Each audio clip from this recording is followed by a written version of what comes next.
எனக்கு பாதுகாப்பு வேண்டும். எனக்கு இப்போது துப்பாக்கியும் இல்லை. பாதுகாப்பின்மையால் நான் மக்களிடம் செல்ல முடியவில்லை. நான் அரசியல் காரணங்களுக்காக அந்த துப்பாக்கியை வெளியே எடுத்து மிரட்டவில்லை. அர்ச்சனா எம்பி பாராளுமன்றில் தெரிவிப்பு. Dear Honorable Deputy Speaker, I respectively seek your permission to raise an urgent question of privilege. போதிய அரசாங்கமானது தொடர்ச்சியாக ஆக குறைந்த பாதுகாப்பை கூட ஒரு பாராளுமன்ற உறுப்பினருக்கு வழங்க தவறிவிட்டது. நான் பாரிய அச்சுறுத்தலை சந்தித்து இருக்கின்றேன். இதனால் எனக்கு பொதுமக்களிடம் செல்வதற்கோ பாராளுமன்ற கடமைகளை செய்வதற்கோ பாரிய பிரச்சனையாக இருக்கின்றது. எனக்காக ஒரு தனியான ஒரு சுடுகலனை வழங்குவதற்கு இவர்கள் முன் வந்திருந்தார்கள். ஆனாலும் நான் அரசியல் நடவடிக்கையின் போது இந்த சுடுகலனை பயன்படுத்துவதற்கு நான் முன் வரவில்லை. எவ்வாறாயினும் இவர்கள் எனது பாதுகாப்பை உறுதிப்படுத்தப்பட வேண்டும். என்னுடைய தனிப்பட்ட காணியில் அண்மையில் ஒரு சம்பவம் நடந்திருந்தது. இது முன்னாள் அரசாங்கத்துடன் தொடர்பு பட்ட முன்னாள் அமைச்சர் டக்ளஸ் தேவானந்துடன் தொடர்பு பட்ட ஒரு விடயமாக காணப்பட்டது. என்னுடைய காணியில் இன்னொருவர் அத்துமீற வேண்டிய ஒரு நிலைமை காணப்பட்டதன் காரணமாகத்தான் இந்த சம்பவம் ஏற்பட்டது. இது மல்லாகம் மேஜிஸ்ட்ரேட் நீதிமன்றத்தில் இது பற்றிய வழக்குகள் காணப்படுகின்றது. அந்த நீதவான் அந்த காணிகள் சுத்திகரிப்பு பணிகளை செய்வதற்காக ஒரு உத்தரவு பிறப்பிக்கப்பட்டிருந்தது. இவ்வாறான ஒரு முரண்பாடு ஒரு காணப்படும் நிலையின் போதுதான் என் மீது கற்கள் வீசப்பட்டன. இதன் போது பலர் எமது அச்சுறுத்தல் செய்யும் போதுதான் அந்த சுடுகலனை காட்ட வேண்டிய நிலைமை எனக்கு ஏற்பட்டது. அது என்னுடைய பாதுகாப்புக்காகத்தான் ஏற்பட்டது. எனினும் நான் அதனை பயன்படுத்தவில்லை, அதனை நான் உபயோகிக்கவில்லை. அது தொடர்பான சில ஒளிப்பதிவுகள் சமூக வலைத்தளங்களில் வெளியாகி இருந்தன. நான் அந்த சுடுகலனை பயன்படுத்தவில்லை. அது என்னுடைய தனிப்பட்ட பாதுகாப்புக்கு தான் நான் வைத்திருந்தேன். நான் இது பற்றிய விடயங்களை மல்லாகம் நீதவான் நீதிமன்றத்தில் நான் சமர்ப்பித்திருந்தேன். நான் ஒரு சுடுகலனை பயன்படுத்தி அரசியல் நடவடிக்கையில் ஈடுபடவில்லை.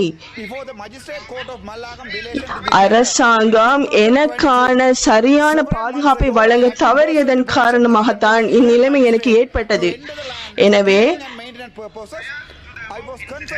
இந்த சம்பவத்தை ஒட்டு நான் என்ன கூற விரும்புகின்றேன் என்றால், மல்லாகம் நீதவான் நீதிமன்றத்தில் நான் ஏற்கனவே கூறியிருக்கிறேன், எனக்கு பல கொலை அச்சுறுத்தல்கள், அதாவது இலங்கை தமிழரசு கட்சி மற்றும் சில பிரதேச சபை உறுப்பினர்களிடமிருந்து கொலை அச்சுறுத்தல்கள் வந்து கொண்டிருக்கின்றன. என்னிடம் அதற்கான ஒளிப்பதிவுகள் காணப்படுகின்றன. இதற்காக சில தனிப்பட்ட நபர்கள் சம்பந்தப்பட்டிருக்கின்றார்கள். இது என்னுடைய உயிருக்கு அச்சுறுத்தலானது. இதன் காரணமாக என்னுடைய அரசியல் செயற்பாடுகள் பாதிக்கப்படுகின்றன. எனவே நான் தொடர்ந்து கூறுவது என்னவென்றால், பாராளுமன்ற உறுப்பினர் என்ற வகையில் எனக்கு பாதுகாப்புகள் வழங்கப்படவில்லை. இது ஒரு சிறப்புரிமை மீறல் ஆகும். இதன் காரணமாக என்னுடைய அரசியல் நடவடிக்கைகளை முன்னெடுக்க முடியாமல் இருக்கின்றது.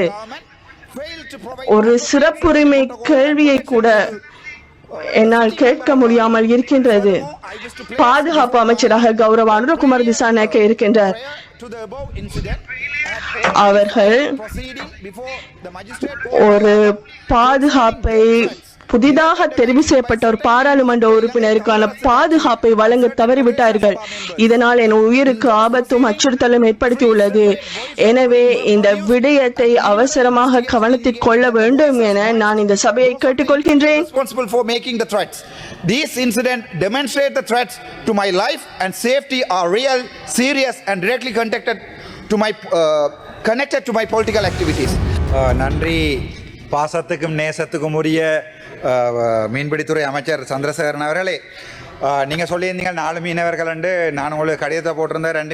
2 மீனவர்கள் நான் பார்த்து நான் உங்களுக்கு 1, 2, 3, 4 என்ன தெரியுமாண்டு பரவாயில்ல என்றீங்கள். என்னென்றால் நான் கேட்க வேண்டிய கேள்வி, உங்களுடைய அரசாங்கம் இந்த மக்களுக்கு கொடுத்த வாக்குறுதிகளில் முக்கியமாக கொடுத்தது வந்து அந்த மீன் பிடிக்கிற அந்த இங்க கூட மீன் நிற்குதுன்னு சொல்லி மீன் பிடிக்கிற ஆப் கொண்டு தாரன்னு ஜனாதிபதி தாரன்னு சொல்லி இருந்தவர். எப்ப அந்த ஆப்பை தருவீங்கன்னா நாங்கள் கூட எங்க மீன் நிற்குதோ அங்கே போய் பிடிக்கலாம்.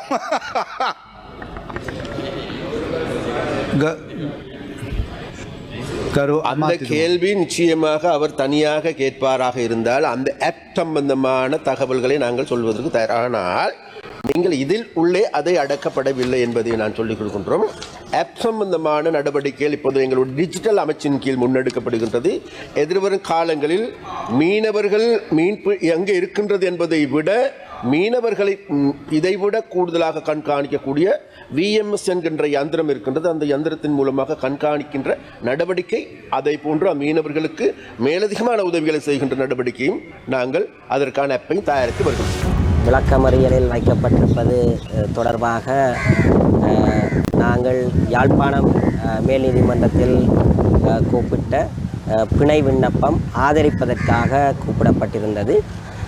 குறித்த பிணை விண்ணப்பத்தை ஆதரிக்கும் பொழுது குறிப்பாக போலீசார் சாவகச்சேரி நீதவான் நீதிமன்றத்தில் கூப்பிடப்பட்ட பி அறிக்கையில் உள்ள சில சட்டமுரணான விடயங்களை குறிப்பிட்டு அந்த அடிப்படையில் சங்கீச்சனுக்கு தொடர்ந்தும் அநீதி இழைக்கப்பட்டு வருவதாகவும் அது பாரதூரமான நீதி புரள்வாக இருக்கிறது என்றும் குறிப்பிட்டு, ஆகையினால் அவர் விளக்கமறியல் வைக்கப்பட்டிருக்கின்ற ஒவ்வொரு நிமிடமும் அது தொடர்ந்தும் பாரதூரமான நீதி புரள்வை ஏற்படுத்துவதாக அமையும் என்பதால் எதிர்மனதாரர்களுக்கு, அதாவது சாவகச்சேரி போலீஸ் நிலைய பொறுப்பதிகாரி, யாழ் மாவட்ட குற்ற விசாரணை பொறுப்பதிகாரி மற்றும் கௌரவ சட்டமாதிபர் ஆகியோருக்கு அறிவித்தல் அனுப்புவதை இயன்ற விரைவில் கட்டளை சேவகர் ஊடாக மேற்கொள்ளுமாறும், அறிவித்தல் திரும்பும் திகதியாக நாளைய தினத்தை குறிப்பிட்டு இந்த வழக்கை